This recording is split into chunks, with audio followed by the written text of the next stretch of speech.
उसके बाद आप जमीन पे आ जाइए।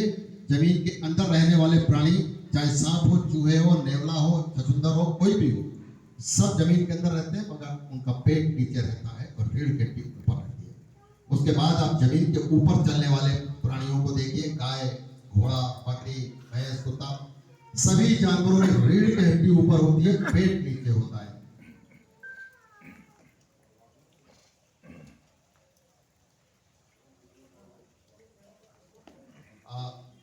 उसके बाद आप देखें, हमें देखो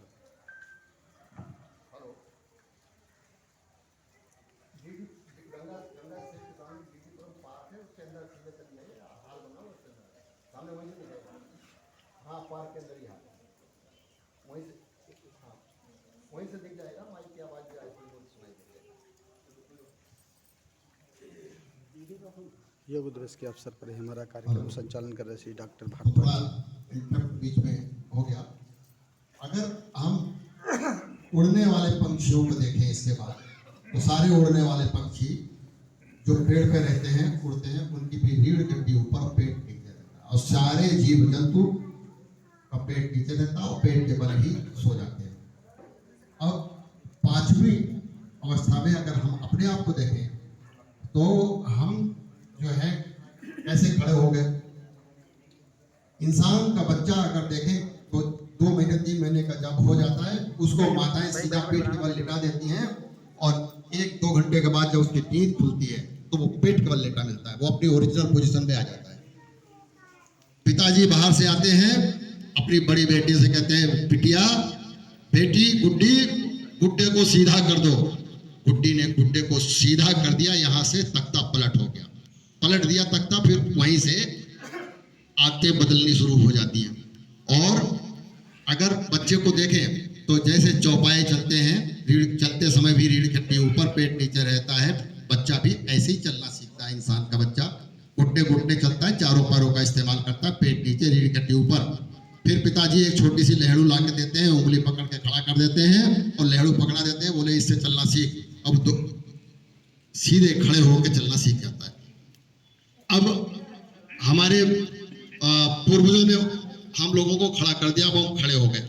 अब हम चौपाई नहीं बन सकते, लेकिन हम लोगों को कुछ न कुछ तो सीख सकते हैं कि कम से कम पेट के बल सो तो सकते हैं। पेट के बल सोने से जो है, एक सबसे बड़ी बात यह है कि पेट बल सोने से, अभी यहाँ पर एक आसन जिसमें ये सर्वाइकल की मसल्स को स्ट्रॉन्ग करने के लिए जो आसन था, ये अभी आप लोग कर रहे थे। तो अगर आप पेट के बल लेटते हैं तो क्या पोजीशन होगी, आपका मुंह नीचे हो जाएगा, नाक दब जाएगी, आप पेट के बल ऐसे नहीं लेट सकते। तो आपको करना ये पड़ेगा कि गर्दन को घुमा के पेट के बल लेटे हैं तो कान एक नीचे लाना पड़ेगा, एक कान ऊपर हो जाएगा, और थोड़ी देर बाद जब आप थक जाएंगे तो दूसरी हल्की सी थोड़े पोजीशन चेंज करेंगे तो इधर वाला कान नीचे, इधर वाला कान ऊपर हो जाएगा। इस तरह से जो व्यक्ति सोते हैं, तकिया लगाने की जरूरत नहीं होती, स्पाइन सीधा रहता है। और सर्वाइकल स्पॉन्डिलाइटिस ऐसे लोगों को जो पेट बल्स होते हैं नहीं होती, और अगर थोड़ी सी हो रही होती है तो बिना फिजियोथेरेपिस्ट के पास गए, बिना ऑर्थोपेडिक सर्जन के पास गए, बिना गर्दन की खींचातानी करवाए ये सही हो जाती है। अब स्पाइन की अगर एक्सरसाइज देखें तो एक आसन के बारे में बताऊंगा, उसके बाद में हमारे योगाचार्य उसको आपको थोड़ा सा करना सिखाएंगे। जो वो आसन जो मुझे सबसे अच्छा लगा वो क्रोकोडाइल से लिया गया है। मगर यहाँ पर एक बात बता दूं, क्रोकोडाइल भी जब चलता है तो उसका पेट नीचे, रीढ़ की हड्डी ऊपर रहती है। उस तरह से हम लोग चल ही नहीं सकते, हम लोग उस तरह से चल के आसन नहीं कर सकते। तो हम लोगों ने उस आसन को, स्पाइन को थोड़ा सा हिलाने की जरूरत है। स्पाइन को सभी को हिलाते रहना चाहिए, हरकत स्पाइन की होती रहेगी तो बहुत अच्छा रहेगा, क्योंकि हरकत में ही बरकत है। स्पाइन हिलता रहेगा तो आपको बहुत सारी प्रॉब्लम नहीं होगी। तो ये क्रोकोडाइल आसन जो है, क्रोकोडाइल आसन को हमने थोड़ा सा चेंज कर दिया, हमने इसको घोड़े पे ले आए। अब घोड़े को देखिए, इक्के वाला घोड़ा लेके आता है और अपने आप लंच करने टिफिन खोल के बैठ जाता है दोपहर को, और घोड़े को थोड़ा ढीला बांध देता है रिक्शे से निकाल के, डोरी से। तो घोड़ा क्या करता है, घोड़ा घास में लोट लगाता है और वो रीढ़ की हड्डी को नीचे लाता है और पिछले पैरों को इधर ले जाता है, अगले पैरों को गर्दन को इधर लाता है और ये मोशन वो 5-6 बार करता है और करने के बाद वो ही करके उठ के खड़ा हो जाता है और उसके बाद फिर शाम तक वो इक्का खींचने के लिए वो तैयार हो जाता है। तो ये आसन जो है बहुत आसान है, हम लोग यहाँ पर कर सकते हैं। हमारे योगाचार्य इसको सिखाएंगे और हम कहेंगे उनको ये क्रोकोडाइल आसन जो है वो थोड़ा सा करके डिमॉन्स्ट्रेट करें। Thank you.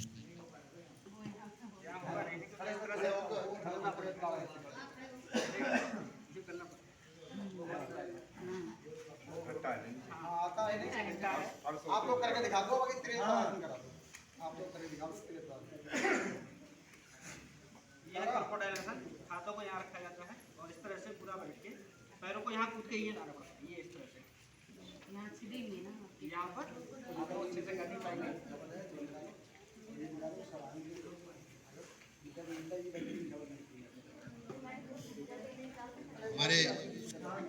हमारे बीच में ब्रह्म कुमारी की दीदी लोग आ चुकी हैं, हम उनका स्वागत करते हैं विराजमान होने के लिए। थैला कहाँ नेताजी आपका? अरे थैला है, नेताजी का थैला है, उसको थोड़ी बारिश की वजह से हो गई, चेयर्स वगैरह अंदर नहीं आ पाई और अंदर प्रोग्राम तो बाहर मैदान में था लेकिन